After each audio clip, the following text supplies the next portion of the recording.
then the most, I would assume, disputed fact is that he was resurrected. Oh, yeah. Yeah.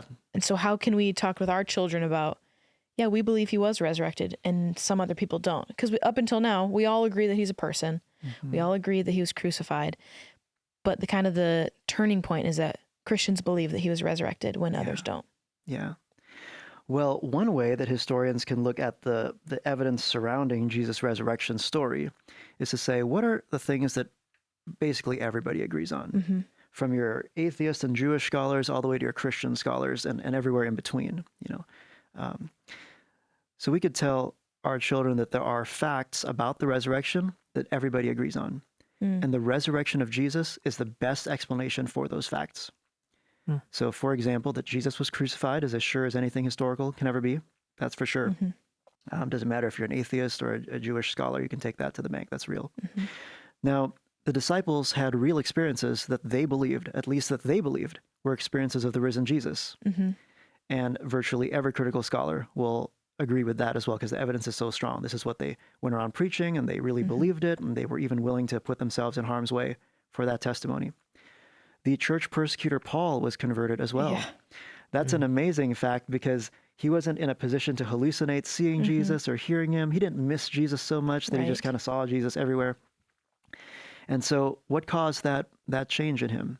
And then the empty tomb is another one that most critical scholars will grant that Jesus' tomb was found empty by his women disciples, by some of his women disciples. And so there could be a theory like, well, it could be that somebody stole the body. Yeah. All right, well, let's just think through that. Did Paul become a Christian because of an empty tomb? No, he says he saw Jesus. Yeah. The disciples didn't become Christians or didn't believe in the resurrection as the first Christians because of an empty tomb. It's because they saw Jesus, right? They saw Jesus. Otherwise, they would think someone stole the body.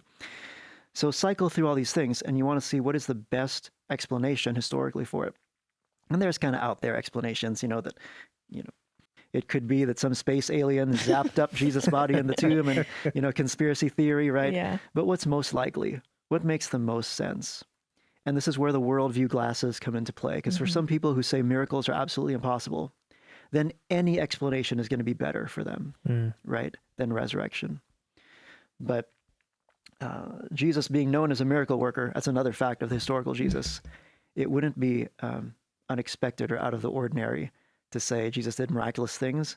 His birth was miraculous, and even his resurrection was miraculous too. Yeah. He didn't just come back to life spontaneously, naturalistically. Dead people don't come back to life all on their own. Only if God raises someone from the dead. And so that's what I would say. It's a worldview issue as well, but we have historical evidence that increases the probability that that's the best explanation for what happened. Yeah. Yeah, I think just recently, Trey has started That's to our ask. son. Yeah, Trey's our son. Sorry, for those who've been following, who are first time tuning in. Trey is the name of our 3-year-old son. So he just started to get really curious about God and church. He just moved up to the next age group in Sunday school, so there's a lot more interactive things that they do as opposed to just like playing for 2 hours or whatever. So a couple weeks ago in the car, he started to ask about God, because we've been telling him, like, he asked, why do we go to church? I was like, well, we go to church to worship. We go to church to learn about God and Jesus and be in community with others. And in the car he asked, where is God? And then I was like, well, I'm glad Lauren's back there, because she could take the first stab at this one. And he asked, like, where's God? And Lauren was like explaining to him, well, God's everywhere.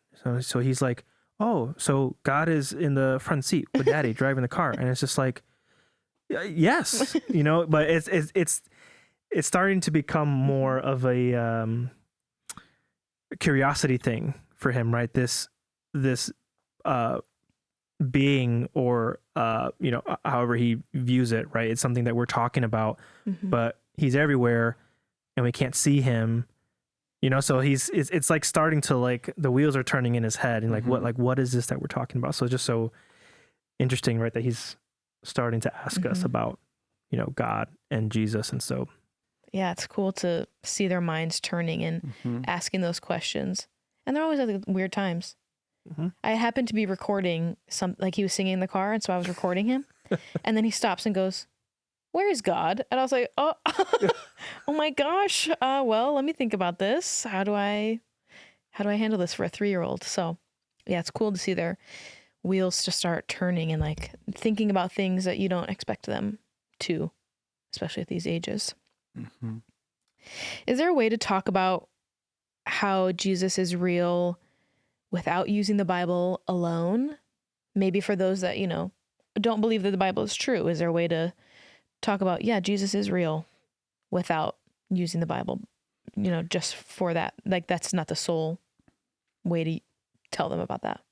Yeah, I think we want to go straight to the Bible because for us, it's obviously it's the Right. highest authority and it's Yeah. the Word of God. But other people don't see it that way. Yeah. And so sometimes people are uncomfortable just starting with the Bible, but they might be okay starting with history, thinking about Jesus Yeah. as a figure in ancient history.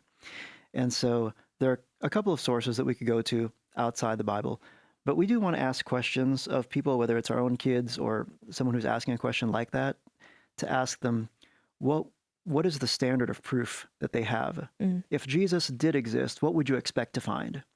If someone says, I need, the 4K live streaming version of him rising from the dead, Yeah. to believe the resurrection or, Yeah. feeding the 5,000 or something, well, that's just not going to happen, right? But we can point people to, if Jesus was a real person, we would expect to find all these different things about him. But if you think about it, Jesus really wasn't that big of a deal, if I can say it that way, in the greater Roman Empire while he was living in Galilee. And it wasn't until later when Christianity became more of a thing that people who weren't Christian began writing about him. So there's a Jewish historian in the 1st century by the name of Josephus who wrote a 20-volume set called The Antiquities of the Jews. And in book 18 and book 20, he mentions Jesus. In book 18, he says, there was at this time Jesus, a wise man.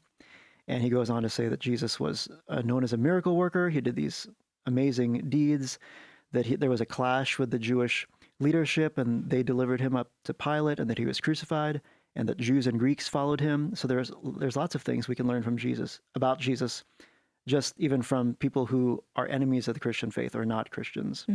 In book 18, he mentions those things. In book 20, he mentions Jesus again when he talks about James, Jesus' brother. And he says, James, the brother of the one who was called the Christ, was put on trial in Jerusalem.